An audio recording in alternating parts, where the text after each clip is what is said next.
Morning, America. Today is June the 30th, Saturday morning. It's probably 10 or 11 o'clock now. We got around, we unloaded the trucks this morning in town at a new elevator, or new silo. And we come down south of town down here. For any of you want to look and find roughly where we're at on the map, go on to Google Earth, go zoom into western Kansas, and type in Castle Rock. Okay, there's a land formation out here. There's several of them in western Kansas. There's this particular formation is called Castle Rock, just like a castle over in old England or something. And it's a rock formation that the settlers used back in the, I think it was, I can't remember, it was one of the wagon trails that came down through here. The Butterfield Trail or something like that. I'll put it in here. Anyway, it was a landmark for the settlers. And they come by here. Anyway, that's right over there, about 3 miles. So from Castle Rock, come back over about 2 miles. It goes about a mile south, and that's roughly where we're at. All right, this is old dirt road. That main road we just turned off over here, that's Castle Rock Road. Okay, and we turned on this road. I don't even know if it has a name, but it's dirt road that goes off into the fields out here. Okay, that's a county road or something. Now, they built this road up a little bit, and you can see how they basically take the blade and they cut a ditch, pile it up here, and kind of mound the road up. Well, right where the ditch is notched, we pull the trucks up right to it, and that's about a foot and a half rise right there for the grain cart. See the grain cart in the distance? That's the tractor and the grain cart, and he'll unload the combines out in the field as they're cutting, and he comes over and loads onto me and the other trucks. Well, when he comes up here, he drives and packs and packs and packs this dirt. Well, why is that a problem? Well, the problem is that packs the dirt. And you heard on two videos ago, we were up there looking at the implements, and Kirk was drooling over this grain cart that had those great big tracks. Well, that grain cart gets real heavy, and all that weight is on 2 tires, and it packs this dirt down as he drives over it, over and over and over, and it packs the dirt down, okay? And just like any parking lot, when the ground gets packed real hard, nothing wants to grow. Grass doesn't want to grow, nothing, because the roots can't work their way down into the soil. So the crop doesn't grow very good here. Well, that's an issue. Why? Well, because if nothing wants to grow here, he plants a crop, let's say wheat. Last year, he planted wheat in here, and the previous crop was, let's say, corn or milo or soybeans or something, probably corn down here. And he brought, they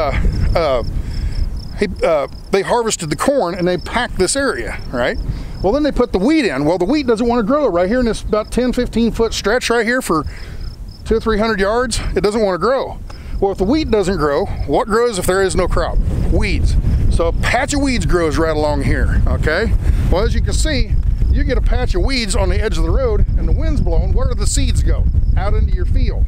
If you never let the seeds get a foothold, you're better off. So the problem is, when you compact the dirt, it inhibits your crop from growing, which encourages weeds to grow, and then weeds, once they get to going, they take over. You can come out here and spray them, kill them all with spray. That takes money, takes time, takes machinery, and then you still don't have anything growing here because the crop isn't growing, and more weeds grow again. So that's why he's so concerned about compaction of the dirt. You try not to pack your soil, and wherever there's a place where there's a lot of traffic, you have that problem. So that's why he likes those that grain cart that had the tracks on there, because it spreads that load out over a bigger area and it doesn't pack the dirt so hard. So that's one small thing about compaction. The rest of it's out in the field when you're traveling around, it packs that dirt too. But this is where it really shows really obvious right here. So that's enough about compaction. So let's go see what the guys are doing. They're doing morning maintenance, blowing air filters out and greasing U-joints, and just their morning, every morning they come out, they do this maintenance stuff. And let's go see if I can't get a couple shots of that.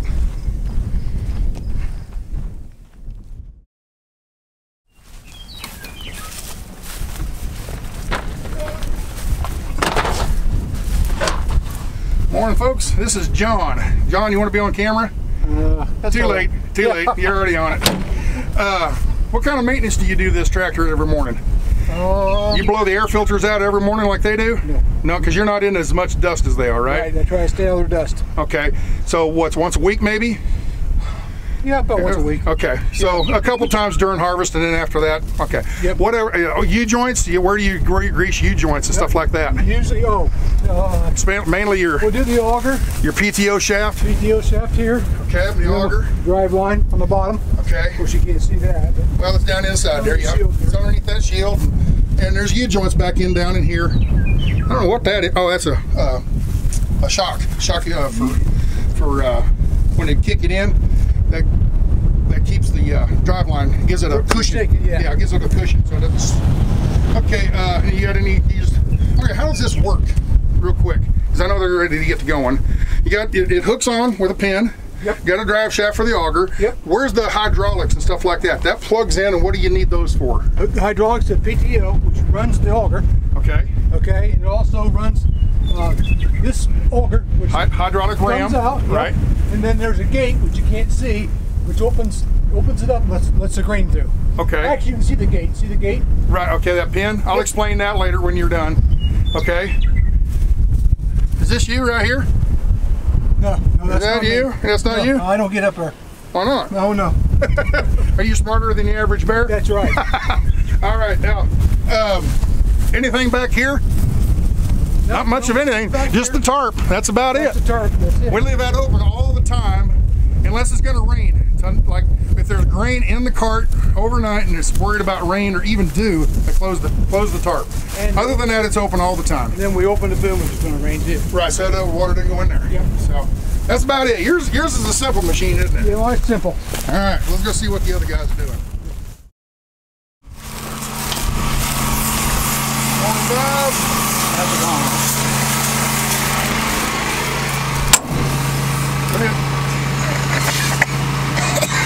I'm not going to record anymore. This is all going to be dubbed over, music and stuff. Oh, you mean I can't say buzz or anything like that? You can say whatever you want.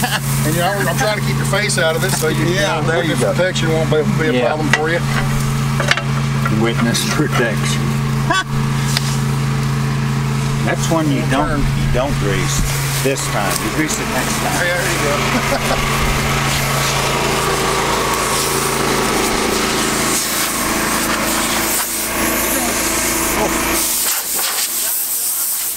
Yeah.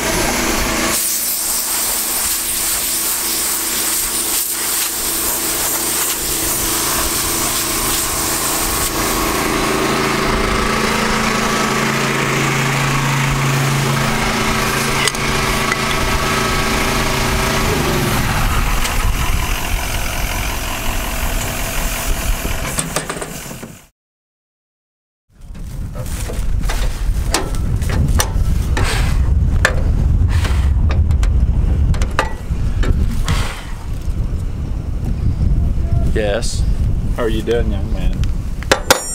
What you doing, boss? Well, the number one rule is when you repair stuff, never lay stuff up in the header. And why is that, boss? I should be fired. Why is that, boss? Because you'll forget about it, you'll kick it gear and it'll go in the combine and you do thousands of dollars of damage. That's a bad thing. So what are you fixing, boss? Well, Fixing that sickle tooth right there? And there's the new one? and then see this top is missing? Mm-hmm. So you're just doing some maintenance, Just morning like maintenance. this top is missing. So we hit something in the field and broke them off, so we're fixing them this morning before we start. We had a slight touch of rain last night. How much we get down here? 5 sprinkles. 5, okay, nothing to worry about, huh? Just enough to make it a little damp this morning.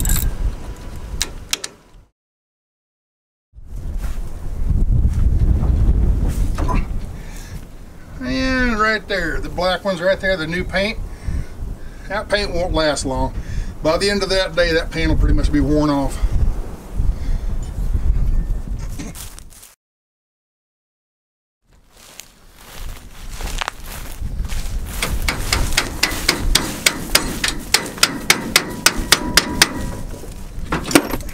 Turn the sickle just a little bit.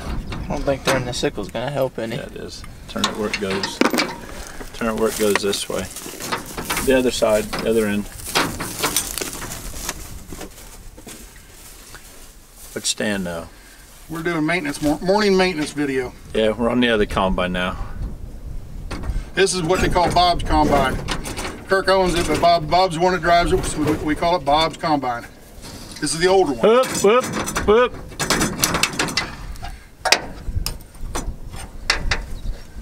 Everything's kind of sharp here, so you don't want to really hit your hand on anything.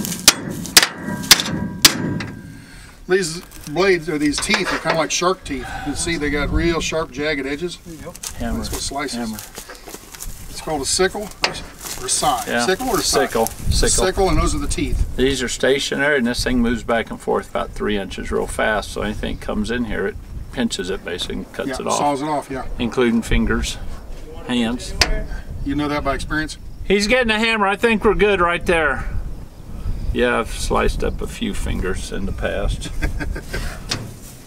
You learn. Live and learn. Yep. All right. He's getting a hammer.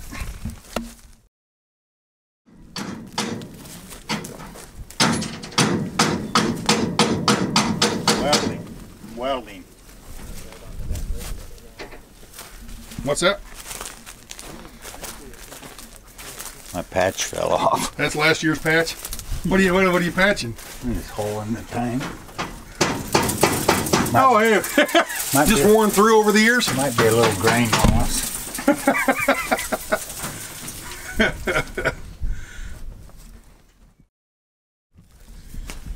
All right, this is the inner workings of the old combine. This is the 99 case, and it's 99. Number is it 2388?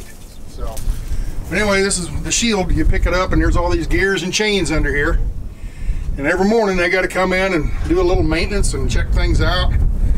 And here's the motor sits way back up inside there. Okay, now look, see that motor back in there? All right, now I'm going to zoom or pull out. Okay, keep an eye on where that would be. It would be behind that shield right there, on kind of towards the center of the combine. Now if you get up on the ladder on the back and come down and look down inside, you can see it better.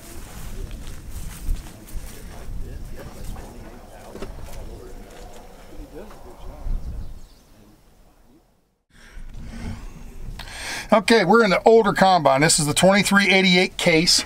This is what we call Bob's Combine. Boss Man drives the new combine, the fairly new, 2010. It's a 8120 case. This is a 2388 case. This is a 99 model, and it's much simpler on the inside. I'll try to get the camera to adjust. This is some switches and stuff, headlights, fog lights, and windshield wipers, radio, air conditioning. This is some kind of machinery that they added on later on for different, I don't know, and I don't want to bother, the boss is busy right now, so I don't want to bother him. But all down here, here's like the cockpit of an airplane. Got all kinds of controls and everything. And some of you have watched the video of the dash of my truck and all the gauges, and you're sitting there baffled, like, what are all that? Well, I'm just as baffled at this as you are of the semi. So, there's all kinds of machinery and levers, and I don't dare touch anything because they're down there working. But nothing really happens because the truck's not running right now, but still, you never know. Well, I gotta get up. Here comes Ben. He needs up in here.